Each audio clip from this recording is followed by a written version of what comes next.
SWV, fuck you. You spent the better part of the last 5 years calling me a coward and yellow and whatnot. Because, you know, I won't fucking meet up and shit. Why the fuck would I want to meet up with somebody who, in the event an altercation pops off, is not going to have my back? No, bitch. You're yellow. You're the fucking coward. And I'm going to tell you why. It ain't because Big Foam got into an altercation with that one dude. No. If it would have just been Big Foam and that one dude, sure, stand there and mind your business.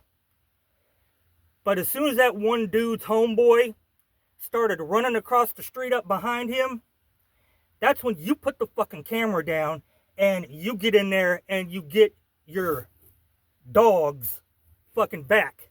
You fucking pussy. You sissy. The fuck is wrong with you? Nah, man. Nah. You did it all for the fucking views and the LOLs and the subscriptions. Never mind what might have happened to Big Foam.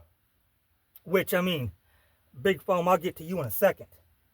But, yeah. You're a fucking piece of shit, SWB. Real fucking talk. Maggot motherfucker. Yellow-bellied sapsucker. Now, Big Foam, as far as you go, you're a grown-ass man. I'm not going to tell you what to do and what not to do.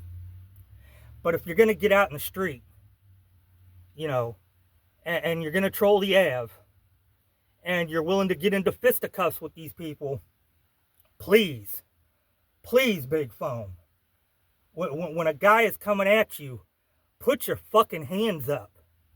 I mean, in my opinion, you got lucky in this case. Either the dude had an awful left hook, or really more what I think is he really kind of stalled you out a little bit. You can't stand there when a dude's about to tee off on you and leave your fucking hands down. That shit can get you killed. But yeah. I wouldn't trust that guy in the fucking Gay Marrow if I was you. That's all I'm saying. Alright, I'm done. Part 9. Fuck you, SWV. Pussy ass. Drifting into crime in a major way and was deeply involved in drugs. You know, not only that drug dealing was made illegal during the 60s, but, you know, she was saying she was willing to kill a policeman in 1966 who was going to arrest her. She was already a hardened criminal by the time she met Manson. You asked, how did these girls get involved? Now, again, all of these legends and stories, they're almost like fairy tales. They've been repeated so often. But from what Manson told me, and I spoke to Atkins once in 1986, I do think basically the story is true. She met him at a drug dealer's party in Haight-Ashbury and heard his voice. He was singing the song "The Shadow of Your Smile" on guitar, and she was enchanted by his music. And again, it's all about music in this story. That's usually what drew these people to him. But they had a relationship. You know, it wasn't the relationship of a disciple to a religious leader. It was like very typical of the 60s. It was that kind of relationship within a communal marriage. So Atkins was one of the first to join, after a librarian named Mary Brunner and Lynette Fromm. She was pretty much the third, fourth to get involved.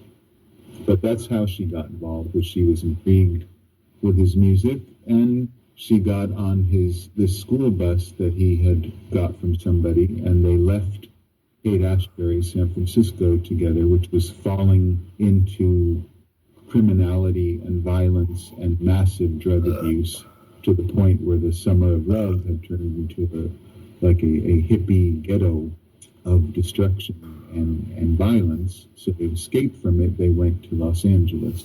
But that's how Susan Atkins got involved. But it's important to understand anyone who believes the Manson mainstream myth, basically she started it as a defense for her crime and probably a way to try to defend herself and get off from the crime. The shadow of your smile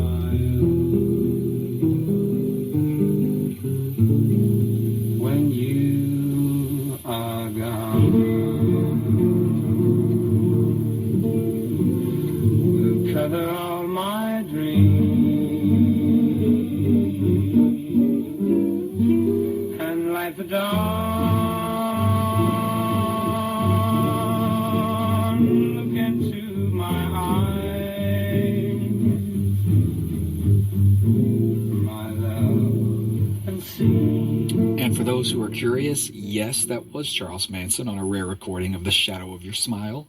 Now, let's move to Leslie Van Houten, simply because she's probably the girl that we know best due to her parole hearings. Now, she also, for whatever reason, and maybe you can explain this to us, Nicholas, she's the one that everyone seems to have the, if we're going to let one of them out, it would be her opinion about. Right. Well, we can begin with her. Leslie Van Houten was the youngest of the women involved with the murders, and she was involved in the murder of Lino and Rosemary LaBianca, which was, which much less sensational publicity has been generated about that crime because it didn't involve a movie star, or a movie star, as the case may be. But she was involved in the LaBianca murder. What her actual beliefs were is very hard to gauge. She was probably the most naive as the youngest of them. Her testimony also seems to have been guided greatly.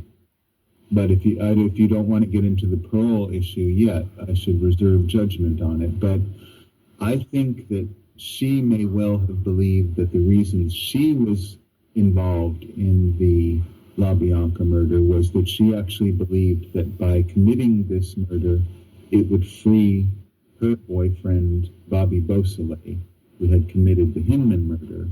And there was this undercurrent discussed among the women that if they could make it look like the killer of Gary Hinman was still active by committing similar crimes, that Beausoleil could be freed. Manson didn't believe that. And I don't think that was the motive for these murders, but I believe it's possible because she was very young, very naive, and incredibly stoned on acid at the time. She probably really believed that's what they were doing.